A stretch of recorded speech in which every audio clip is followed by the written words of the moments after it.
Buenas noches, familia.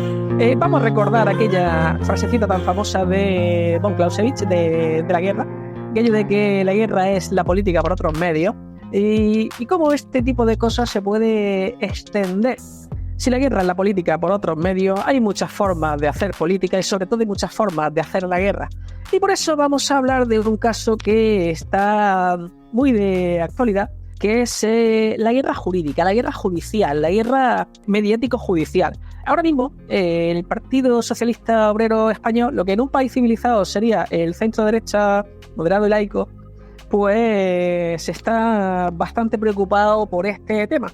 Cuando fueron por ahí dándole en la cabeza a algunos de sus rivales directos por cierto sector de la población o del electorado, pues no parecía que les preocupase tanto, pero ahora ya sí. Así que tal vez tengamos suerte y algo hayan aprendido. Tal vez, porque de las reformas que propone el Partido Socialista Obrero Español desde que Henry Kissinger empezó a financiarlo ilegalmente y el apadrinado, el delfín de Carrero Blanco, tomó el poder Isidoro el Genial, sobre la guerra jurídica, la guerra judicial o lo que se llama en lengua bárbara el lawfare. Voy a citar aquí al señor Charles Douglas, que es un militar estadounidense, que en un librito que se llama Guerra Ilimitada define el lawfare, la guerra jurídica, como un método de guerra no convencional en el que el sistema judicial es usado como medio para conseguir un objetivo militar. Esto ha ido depurándose así en distintos países porque, según el país, según su relevancia geopolítica y las circunstancias, los objetivos militares pasan desde volarle la cabeza a Salvador Allende después de bombardear el Palacio Presidencial o simplemente empapelar al candidato que va en cabeza con una amplia mayoría en los sondeos electorales para evitar que se presente y que el candidato más de ultraderecha, en este caso Jair Bolsonaro, gane las elecciones, que es lo que le hicieron a Lula da Silva. Entre todo eso, entre estos dos márgenes, el espectro tiende a infinito. Y hay un montón de ejemplos para divertirnos. Así que vamos a dar paso a nuestros compañeros. Están con nosotros Alejandro e Íñigo. Así que, Íñigo, muy buenas noches. Muy buenas noches. Encantado de estar una vez más. Yo creo que lo que primero deberíamos empezar es con, vamos a decir, una definición práctica o actual del lawfare. Como tal, ¿vale? Consiste no solamente en vamos a decir, la persecución judicial, y en esto se diferencia de lo que es una persecución judicial sin más, ¿no? Que es cuando sencillamente se intenta directamente, y hablando en vulgo, empapelar a determinadas personas o determinados sectores o opciones políticas o ideológicas, sino que, bueno, además es digamos, se realiza conjuntamente junto con medios de comunicación, partidos políticos, etcétera, con el objetivo de asegurar el resultado. Esto es, y esto lo hemos visto en los últimos años, que aunque esta estrategia judicial de persecución no tenga éxito en un ámbito, vamos a decir, jurídico o penal, sí que lo tenga a un nivel político, ¿no? Un político y mediático, de manera que acaben pues defenestrando, ¿no?, a esa acción política y propiciando o beneficiando a los perpetradores. Y bueno, yo creo que una de las cosas que es preciso poner de relieve es un poco desmitificar, ¿no?, el derecho y sobre todo desmitificar lo que viene a ser la actuación del Poder Judicial, ¿no?, que es al fin y al cabo en lo que se escudan todo se escudan, y de hecho es el supuesto leitmotiv, ¿no?, de todo este tipo de actuaciones, ¿no?, tanto de persecuciones judiciales como del propio lawfare, ¿no? Y es desmitificar esto, porque siempre te vienen con el rollo de Estado de Derecho. Es que somos un Estado de Derecho y no sé qué, no sé cuántos. Y mira, vamos a ver. Vamos a explicar un poquito las cosas, ¿vale?, para que se vea qué significan cada una, ¿no? Como comenté el otro día en un hilo en Twitter, mira, Estado de Derecho significa que se basa en normas. Ya está.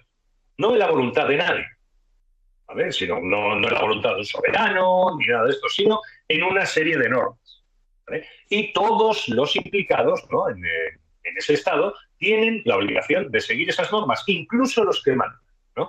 Esa es la teoría, ¿vale? Y dices, vale, Para cuando se promulgó, estamos hablando de la época de la Ilustración, finales del siglo XVIII, toda esta teoría del Estado de Derecho, bueno, pues resultó muy revolucionaria, eso es así. Claro, el tema está en que cuando se promulgó, ese Estado de Derecho ni era democrático, ni tenía la menor intención de serlo. Era un modo eficiente y, vamos a decir, previsible, ¿no?, de organización del Estado, que lo hacía, pues desde luego, mucho más fiable, ¿vale? Y menos, no totalmente exento, ¿no?, de arbitrariedad. ¿Vale? Pues eso, un Estado de Derecho se basa en normas.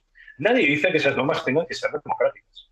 No se habla para nada de cuál es, más allá de lo que vendría a ser la pirámide de Kelsen, ¿no?, que es, bueno, pues es una pirámide, ¿no?, para que nos entienda la gente, muy usada en derecho, que es, bueno, pues en la que en la cúspide, ¿no?, está la Constitución o la norma fundamental que sea, y por debajo, ¿no?, pues ya está, pues que si leyes de desarrollo, luego leyes normales, luego reglamentos, luego disposiciones administrativas, etcétera, ¿no? Y cada una encuentra, vamos a decir, su autorización en la de arriba, ¿no? Es una pirámide que va de arriba hacia abajo.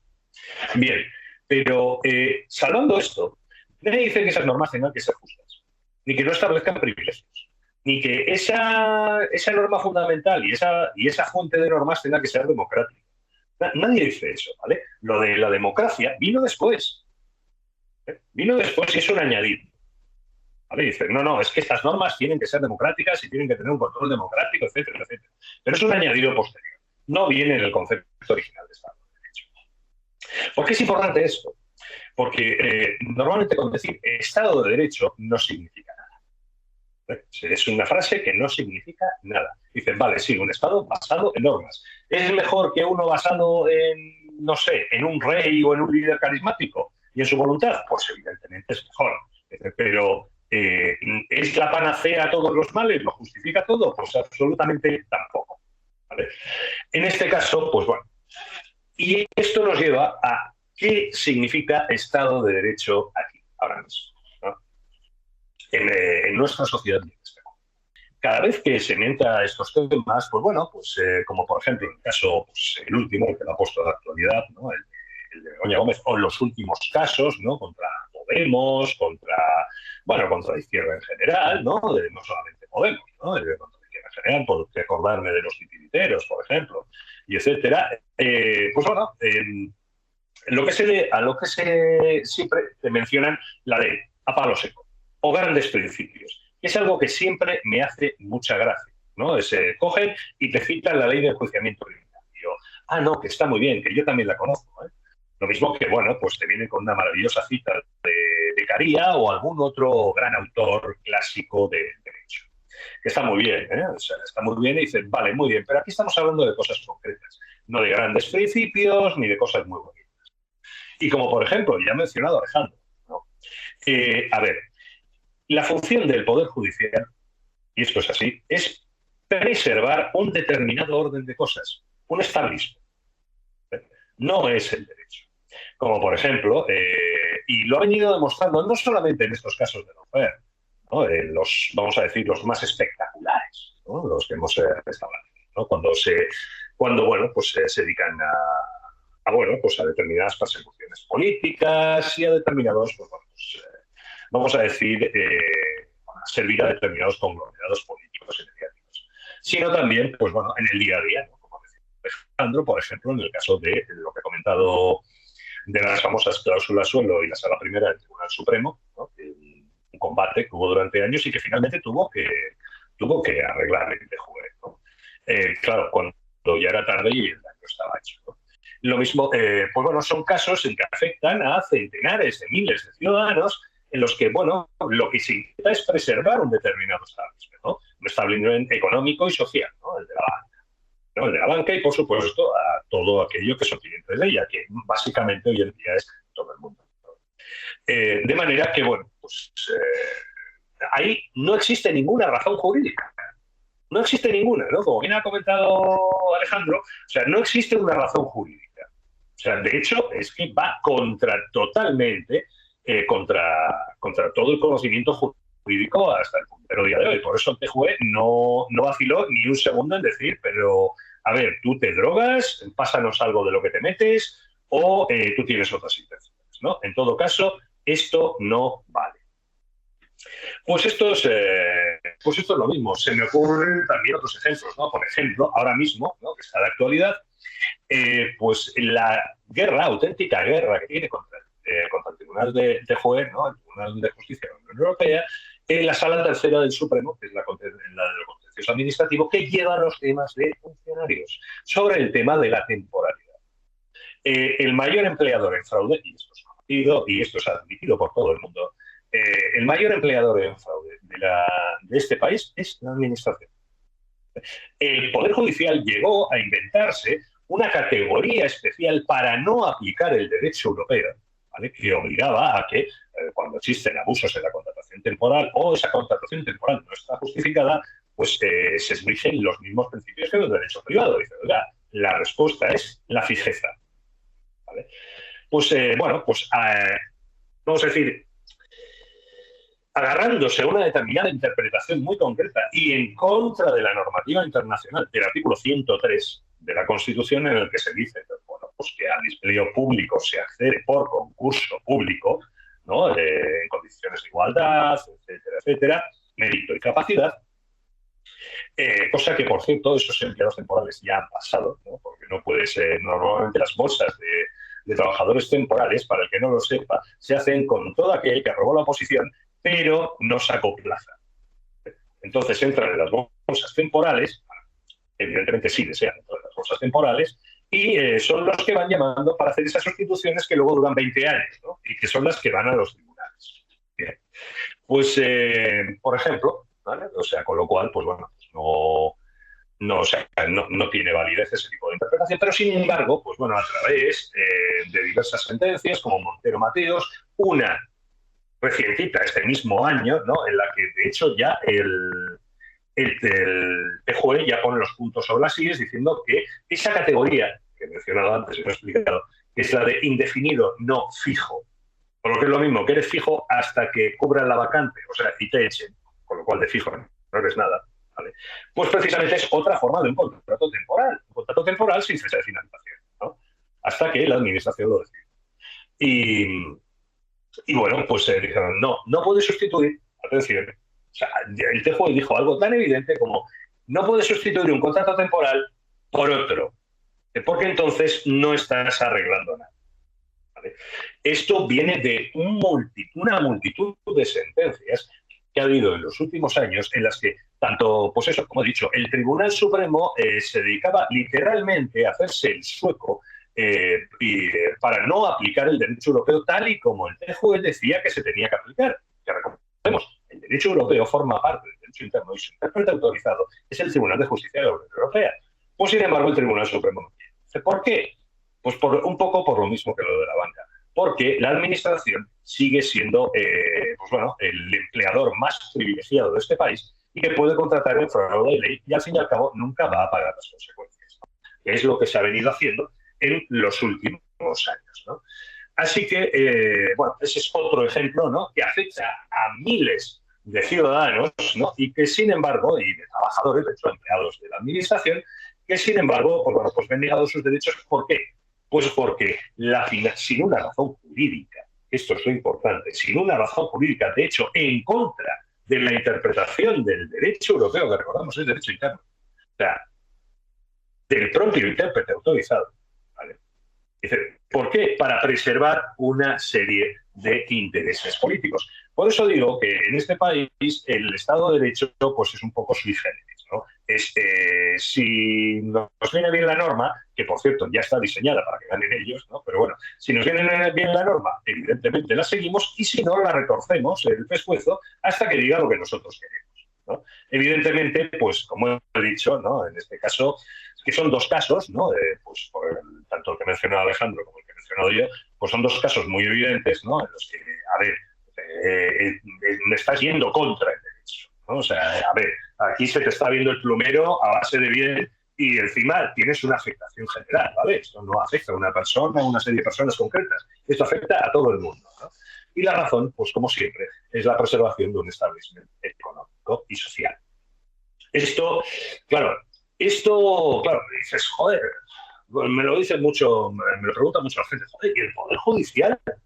Joder, si es que el Poder Judicial no tal. Digo, mira, el Poder Judicial lo componen 5.000 miembros, ¿vale? En todas las instancias tienes unos 5.000 jueces y magistrados, términos aproximados, en todo el país, ¿verdad? Y dices, vale, muy bien, y cada uno pues tiene su juzgado o su puesto en un tribunal. ¿Qué es lo que ocurre? A ver, y por esto viene, por ejemplo, todo el follón para el control del CGPJ y tal, aquello que dicen, no, siempre te dicen, no, es que ocupan funciones administrativas, etcétera, etcétera, ya, pero de gran importancia. Por ejemplo, dicen quién va a dónde, ¿vale? Y quién se ocupa de qué, ¿vale? Y eso es muy importante, ¿no? Y de hecho, pues oiga, mire, no se estarían dando de bofetadas un día sí y otro también, por decidir quién ocupa las plazas si no fuera importante, ¿no? Eh, pero más allá de esto, ¿no? Eh, Siempre digo yo, mira, el problema no son los jueces, el problema es el sistema por el que se gobiernan y se proveen las plazas de la judicatura. Porque sí, dice, oiga, cualquiera puede entrar si pasa la oposición. Bueno, eso es muy matizable, ¿verdad? Pero luego hablamos de capacidades económicas, etcétera, etcétera, ¿no? Pero dice, pero bueno, vamos a suponer que sí. Dice, vale, sí entra. Dice, pero ¿quién asciende? Dice, porque hay cosas como la categoría de magistrado. Dice, se adquiere por antigüedad, efectivamente. Se adquiere por simple antigüedad. Pero eso es el salario, no el puesto. ¿Vale? Un magistrado ya es un miembro de un tribunal, o sea, de una institución superior. Dice, ¿por qué? Dice, pues porque al final lo que se decide es quién va a dónde, ¿no? Todos hemos oído audios, todos hemos oído cosas en los que es importante dónde caiga, quién meta mano en qué y quién hable sobre dónde. O sea, los ejemplos no sobran. Pues esa es la razón. Y ahí es donde opera un poquito el principio de la fábrica del consenso de Chomsky, ¿no? Que es aquello de que, no, mira, es que a ti no te dice, oiga, mira, es que lo que decía Chomsky, dice, mira, a ti no te obligan a pensar así. Así de claro. Dice, no, a ningún miembro del Tribunal Supremo o de otros tribunales le obligan a pensar así. Pero es que está ahí porque ya piensa así. ¿Vale? O sea, hay un claro proceso selectivo, ¿no? Hay incluso incluso se elimina o se margina a los no deseados, ¿no? El juez de Castro o el juez Torres, ¿no? Por ejemplo, el que procesó a la infanta, o en el segundo caso, el que, pues se vio metido en todo el marronazo, porque no es más que otra cosa, un marronazo, de la corrupción en Marbella, ¿no? Y en lugares limítrofes, ¿no? Pues ambos te dicen abiertamente que no, a nosotros nos han marginado los nuestros. Nos han marginado los nuestros. De hecho, ninguno de los dos, uno por jubilación y el otro sencillamente se salió, están ya en la carrera judicial. ¿Vale? Dice, y además, de hecho, Torres lo dice abiertamente. Dice, porque, bueno, al fin y al cabo, Bermúdez, Castro, pues podía decir, no, es que a mí ya me tocaba jubilarme. Quizá tenga bastante que ver con su decisión de procesar a la infanta, que le quedaba poco para jubilarse y, bueno, ahí se las daban todas, ¿no? Pero bueno, en el caso de Torres, ¿no? Que sí que le quedaba una larga carrera por delante, pues bueno, pues él mismo lo dice, no, a mí me marginaron no solamente allí, sino también desde Madrid. Y cuando acabó esto, acabé pagando el precio. Y al final, pues bueno, de hecho se salió de la carrera judicial y no tiene ningún problema en soltar pestes. No dice nombres, pero desde luego ya te digo que no tiene ningún problema en soltar pestes. Y como esto, pues hemos visto 1000 casos más, ¿no? Hay todo un sistema montado, y ese es uno de los grandes problemas cuando dicen, no, es que los jueces tienen que elegir a los jueces, y yo, lo jodimos. La jodimos, entonces ya cómo evitamos ya ese corporativismo y esa endogamia, ¿sabes? Dice, sí, cualquiera puede entrar, es verdad, pero no todo el mundo puede subir. Esto es así, esto es como en los medios de comunicación. Oiga, todos los periodistas son los vendidos, son lo peor, son no sé qué, están totalmente vendidos al establishment. Pues por supuesto que no. Evidentemente no. Dice, pero ¿sabes qué? No te los vas a encontrar presentando el programa de la mañana de Telecinco de Antena 3. ¿Vale? Y a los pocos que se salen un poquito del guión, enseguida los machacan. ¿Vale? Dice, sabemos cómo funciona. ¿Crees que con los jueces es distinto? ¿Creemos que con los altos funcionarios es diferente? No, para nada. O sea, por eso hay que desmitificar esto un poquito. De hecho, yo conozco muchos jueces y tengo confianza con bastantes. Y algunos, y esto es importante, algunos te reconocen todo esto y incluso que se escandalizan. Sí, sí, sí, estos son unos hijos de puta, tal, no sé qué, no sé cuánto, y evidentemente no cites mi nombre, ¿no? Pero, con lo cual ya te dice algo, ¿no? Dice, pero bueno, el tema de, no, tal, pero creen, y esto lo he comprobado, creen a pies juntillas que son fallos del sistema, imperfecciones, cosas que hay que corregir, y te lo dicen de buena fe y lo creen de verdad. ¿Vale? Estamos hablando de gente, de jueces de muy buena fe, o sea, no nada sospechosos de tal. Ahora es gente que conozco desde hace tiempo. Dicen, pero, creen a pies juntillas que son fallos del sistema. Es imposible hacerles entender que no, que es el resultado deseado del sistema, que el sistema fue creado así, ¿vale? Y esa es su dinámica natural. Lo que ocurre es que, de normal, cuando no se producen grandes choques, ¿vale? O pues esos casos como los que hemos mencionado, en los que directamente están violando el derecho a la vista de todos, ¿no? Pues la cosa queda muy disimulada, ¿no? Y te puedes jugar al autoengaño tranquilamente. Pero en casos como estos, que cada vez se multiplican más, pues evidentemente queda un poco de evidencia. En esos casos no, es que son imperfecciones, no es que tal, manzanas podridas, bla, bla, bla, bla, bla, bla. A ver, de manzanas podridas nada. Dice, tenemos algo mucho peor que las manzanas podridas. Tenemos un cesto que pudre las manzanas que echas, aunque sean buenas. Y ese es un gran problema que tenemos. Y esto se da, a ver, esto no es solamente en la judicatura, en todo el judicial. O sea, esto se da en todos los ámbitos, sea en la administración, sea en las grandes empresas, en los medios. Bueno, ¿de qué vamos a hablar de los medios, verdad? Pues se da en todos los ámbitos. Esto es dinámica humana de poder. Como ya he dicho, esto lo definió o lo describió muy bien Noam Chomsky en Fabricando el Consenso, ¿vale? Y se cumple. O sea, si lo ves, se cumple. Y ese es el gran problema que tenemos, el tema de desmitificar las instituciones y sobre todo las excusas baratas. Sobre todo, pues bueno, los que normalmente a veces pues más nos cabreamos con esto, que suele ser pues los letrados, ¿no? Sobre todo los letrados, a ver, no la culos, ¿no? Porque siempre hay, a cada uno son fáciles de observar, son el que cada vez que, pues eso, un juez o magistrado dice algo, enseguida van a aplaudirle, ¿no? Y que se les vea aplaudiendo, ¿no? Pues bueno, pero este tipo de gente hay, ¿no?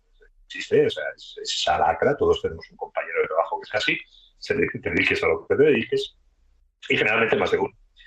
Y bueno, pero sí que nos cabrea a los que conocemos la verdad de lo que sucede, ¿vale? Es que, es que recuerdo, pues no sé, un famoso juez tuitero, no sé qué decir, pero no vamos a decir más, ¿vale?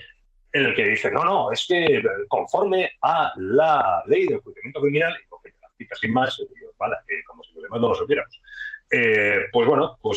No, es que hay que investigar todo lo que te llega, tal y cual, no sé qué, aunque se base en puñeteros recortes de periódico. Y yo, perdona, a mí ningún juzgado de instrucción me admite eso. Punto. Dice, y esto lo sé. Dice, porque me han tirado denuncias y querellas con más. No solo con recorte de periódico, con más cosas. Dice, ¿por qué? Dice, bueno, pues porque lo has decidido. Y muchas veces tienen razón. Dice, oye, pues no, es que aquí no hay bastante apariencia de delito, hay bastante prueba, con lo cual me estás hablando que te habla yo una investigación a alguien así, porque sí, ¿no? La famosa pena de banquillo. Dice, pero sin embargo, dice, casualmente estas parece que sí, incluso aunque vayan con las cosas más idiotas del mundo. A ver, no me tomes el pelo, ¿sabes? Que yo también voy por los juzgados, ¿sabes? Pues ese tipo de cosas. De manera que, bueno, madre mía, lo que me he enrollado. Así que, bueno, he visto sentencias del Constitucional mucho más cortas de la chapa que yo he metido. Así que, pues bueno, simplemente comentar esto, ¿no? Un poquito lo que he dicho y, bueno, pues a ver qué nos aporta el compañero Alejandro y, por supuesto, tú. Sí que había tomado unas notas cuando intervino Íñigo antes que me gustaría precisar. Sí, eso sí. Cuando hablaba sobre el tema y citaba aquí a Chomsky, ¿no? De cómo el problema está en el sistema y no en el juez concreto, porque ese sistema lo que hace es producir ya quien entra una determinada cosmovisión que está perfectamente inserta como un programa informático en la cabeza del juez en cuestión, ¿no? No está mal recordar ese dicho tan importante en derecho, que es que el derecho civil está hecho para que el rico le robe al pobre y el Código Penal está hecho para que el pobre no pueda detraerle nada al rico, ¿no? Y precisamente en las oposiciones de judicatura, lo que estudian en un 90% los opositores es el Código Civil, Ley de Enjuiciamiento Civil, el Código Penal y Ley de Enjuiciamiento Criminal, en un 90%. Y además lo estudian a la manera con mayúscula, a la manera antigua de aprender de memoria, como si quisiesen esculpir en esos cerebros, en esa determinada dirección, pues estos temas, ¿no? Principalmente civil y penal, ¿no? Básicamente, después de ese proceso que dura 4, 5, 6 años de dura oposición, aprendiéndolo, tallándolo en tu cerebro, ¿no? En cada una de las cesuras de la materia gris, ¿no? Hasta el punto en el que esta gente, cuando logra alcanzar cuando logra la plaza, pues básicamente asume la propiedad privada, el contrato y la pena de forma tan natural como que asumen que el sol va a salir mañana, las nubes, los ríos y las montañas, ¿no? Naturalizan pues una figura de un determinado orden social como si fuesen eternas, como si siempre hubiesen estado ahí, y como si en última instancia no fuesen nada más que la sofisticación y el despliegue último del alma humana, ¿no? Pues ya están contenidas en nosotros, en nuestra naturaleza, y bueno, el derecho lo que ha hecho ha sido sacarlas a reducir y sofisticarlas, ¿no? Digamos. Y claro, pues va un poco por ahí. De esos 5.000 jueces, pues evidentemente ninguno va a soltar ninguna diatriba de economía política para discutir la propiedad privada. El tipo sabe perfectamente cómo está estructurada y sabe perfectamente cómo se regula, porque eso es lo que él ha aprendido, desde un punto de vista práctico y formal, igual que el contrato, igual que la pena, ¿vale?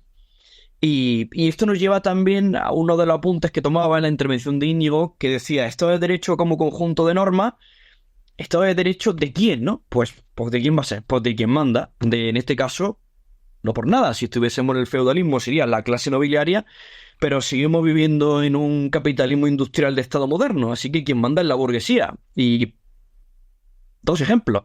No solamente la actuación de la judicatura, que habéis puesto muchísimo, me remito a vuestras palabras y vuestras intervenciones anteriores. Dos ejemplos jurídicos que se ven muy claros, donde no hay más razón jurídica que el puro despliegue de poder y la manifestación clara de esas relaciones de poder que constituyen la sociedad y que están antes de que el derecho pues las regule, ¿no? Y básicamente esos son los dos ejemplos que yo siempre doy cuando comparo el Estatuto de los Trabajadores, que regula, pues eso, las relaciones de trabajo, el control de trabajo, y el Código Civil, que regula las relaciones entre libres, iguales y propietarios, ¿vale? Esa es la diferencia fundamental entre una normativa y otra. Y ahí, por ejemplo, todo el mundo conoce la figura de la prescripción. En resumen, en Román Paladino, si durante cierto tiempo determinado no ejerces una acción judicial, pues pierdes la opción de hacerlo. Eso tiene todo el sentido del mundo, está muy bien pensado, porque claro, conforme pasa el tiempo, las pruebas desaparecen, los testigos se mueren, los papeles y los documentos se ajan, se rompen. En definitiva, si se permite llevar a cabo una acción judicial cuando ha pasado mucho tiempo, pues el resultado puede ser materialmente muy injusto, porque quizá ese hombre no tenga ninguna razón, pero los hechos en el mundo positivo que se consiguen capturar mediante pruebas, pues esas pruebas han desaparecido y por tanto esos hechos también han desaparecido del mundo. En consecuencia, pues se crea una injusticia material. Muy bien, esa figura está estupenda. Lo que no está tan estupendo es cuando comparas, por ejemplo, el plazo de prescripción de unas acciones de naturaleza civil, es decir, de propietarios, por ejemplo, el plazo que tiene tu casero para reclamarte una renta impagada, que es de 5 años, con las últimas reformas, el 1960 y pico, 66 creo que es del Código Civil, 5 años. Y cuando tú te preguntas, bueno, pues entonces, ¿qué plazo tiene un trabajador? En el otro digamos, polo de la balanza que comparamos, ¿qué plazo tiene el trabajador para reclamar su nómina si se ve impagada por el empresario? Pues no son 5, ni son 4, ni son 3, ni son 2. Es de 1 año, ¿de acuerdo? Entonces tú dices, vale, ante esta circunstancia y esta diferencia de tiempo, ¿cómo se explica jurídicamente? Porque la prescripción es la misma. ¿Qué ocurre? Que el convenio desaparece antes, que el papel donde se viene reflejada la nómina o la transferencia bancaria, que hay que pagar por transferencia y tienen obligaciones los bancos de mantener esa documentación. ¿Qué pasa? ¿Que el banco va a desaparecer antes que el papel manuscrito que firma cuando paga la renta? Ni tampoco, porque también se paga ahora por transferencia bancaria. Quiero decir que no hay diferencia. O sea, realmente pues tardaría el mismo tiempo en desaparecer las pruebas para un caso que para otro, ¿no? Con las nuevas tecnologías, las nuevas formas de pago ahora mismo que imperan en la sociedad, que mayoritariamente son electrónicas. Claro, aquí es un caso en el que nuestras herramientas jurídicas no pueden explicar la diferencia. Entonces entran las herramientas de otro tipo. Herramientas de economía política, de sociología, en fin, de puro poder. Pues claro, es para mí una prueba evidente de lo que comentábamos antes, que el derecho no es un derecho neutral, no encarna la justicia, sino que está producida por la clase dominante, por la gente que está en el poder, y por lo tanto, si sabes mirar bien, te darás cuenta de que sirve a un interés muy determinado. Así también lo va a hacer el juez, porque el juez cuando aplique la prescripción de una nómina va a aplicar el año, evidentemente. No va a hacer una disertación para intentar aplicar los 5 del Código Civil, aplicará directamente el año, porque para él, además, esa solución es natural, natural como la lluvia, como los ríos, como la geografía. Entonces, lo que decía Íñigo, ¿no? Es el sistema, no solamente los ejemplos, que hay muchos. Otro elemento que yo también uso habitualmente para sacar a relucir un poco, ¿no? El seco del derecho, también tiene que ver con la comparativa entre el Código Civil y el Estatuto de los Trabajadores. Y es, por ejemplo, cuando hay una vinculación contractual entre dos partes y una parte incumple. Pues eso viene regulado en el Código Civil, en el 1124, y cuando eso ocurre, la parte perjudicada, en resumen, puede exigir dos cosas a quien ha incumplido: que cumpla o que pague. Básicamente, sencillo y casi de sentido común. Sin embargo, si añadimos el apellido de trabajo al sustantivo contrato, la cosa cambia. Y si, por ejemplo, un empresario es declarado en procedimiento judicial que ha incumplido su obligación de extinguir un contrato siguiendo una serie de formalidades, que ocurre cuando se da el despido improcedente, ¿de acuerdo? Hay un incumplimiento de obligación clara. Me ha sacado de impuesto de trabajo y ha dejado de pagarme la nómina en base a una serie de hechos que luego pues eran falsos, o no están justificados, o no están probados, ¿no? Pues ahí la consecuencia, la lógica consecuencia sería, bueno, pues la parte perjudicada, que es el trabajador, es quien elige si obliga a la parte que incumple a cumplir o si lo obliga a pagarle una indemnización y marcharse, ¿no? Que cumplir en este caso sería volver al puesto de trabajo. Es lo que nos dice la lógica. Pues no, para nada. Todos los trabajadores que nos escuchen sabrán, porque quizá incluso lo hayan vivido en sus carnes, que cuando eso se produce, quien elige si tú vuelves a la empresa, si eres reincorporado, o sin embargo te quedas en la calle con una indemnización exigua, es el incumplidor, es el empresario, ¿no? Pues estos son dos elementos muy sencillos de ver, donde sale a relucir el carácter, digamos, clasista del derecho. Por eso cuando dicen que el derecho pues es ese ente neutral, inmaculado, apolíneo, que pacifica los conflictos y que se aplica por igual a todo el mundo, hay que decirle que sí, que se aplica por igual a todo el mundo, pero que ya está diseñado para que se balancee hacia un polo desde el minuto uno, desde el minuto en que nace, ¿no? Y esto es desde la parte de la promulgación. Esto es la ley, ¿no? Pero es que luego la interpretación, como hemos dicho, pues ocurre 3/4 partes de lo mismo, porque el intérprete está dentro de la misma cosmovisión, ¿vale? Porque ha sido perfilado, diseñado en la oposición para ello. Entonces, claro, si juntamos los ejemplos que ponemos de lawfare a nivel político, que es lo que habíamos empezado a comentar, los ejemplos de, digamos, retorsión jurídica o de enviación de poder, es un concepto administrativo, pero que se puede aplicar para barbaridades como la que hemos visto en la Sala Primera. Ha comentado también Antonio el tema de la doctrina Botín, que esa es el gran hit de la Sala Segunda de lo penal, que básicamente fue archivar el asunto porque no había acusación. Sí que había, había una acusación popular, pero nos sacamos de la manga que cuando solamente hay acusación popular, no hay acusación del Ministerio Público, no hay acusación particular, y el bien jurídico protegido es difuso, que en este caso eran los dineritos que se lleva la agencia tributaria, que se ve que para ese caso era difuso, pues no se puede continuar con la acusación penal, ¿no? Algo que, bueno, pues luego, en fin, o sea, una construcción ahí jurisprudencial pura y dura y sin base legal ninguna, retorciendo unos cuantos artículos de la ley de enjuiciamiento criminal. Eso es lo que es. Siendo claro, sincero. Y la doctrina, la gente que sabe de penal te lo explica, que no es que no hayan llegado aquí los dos abogados rojos a decir barbaridades. No, no. O sea, no hay razón jurídica para sostener eso. Lo que pasa es que como estamos en la cúspide de la pirámide, pues lo que prima muchas veces, en los casos importantes, evidentemente para tu vecino que pasa por ahí, que se mete en una pelea o en un despido normal y corriente, pues no, puede haberlo, pero no necesariamente. Pero en los casos de injundia, donde hay miles de millones detrás, donde hay concesiones públicas, lo que pasa también en los contratos administrativos para los servicios públicos, con la subida de la inflación que se renegocian los precios porque se desequilibra la prestación del contrato, en fin, figuras técnicas, ¿no? Pero que básicamente es pagarles más por dar el servicio. Que entonces hay que preguntarse, bueno, si esto es un capitalismo bajo cero en el que el beneficio está garantizado, ¿por qué no lo da una empresa pública? Si al final se ocurre algún tipo de circunstancia, pues al final se le va a rescatar indirectamente subiéndole el precio de los servicios, ¿no? Que da. Pues es todo lo mismo, ¿no? ¿Por qué? Pues porque ahí están enchufadas las grandes empresas españolas de multiservicios, que son las que prestan la ayuda a domicilio en todos los pequeños municipios de España. Y que pasa la contrata de una a otra y de la otra a una, porque es que están tres. Y podríamos hablar largo y tendido, aparte de los casos que citáis, de muchísimos más.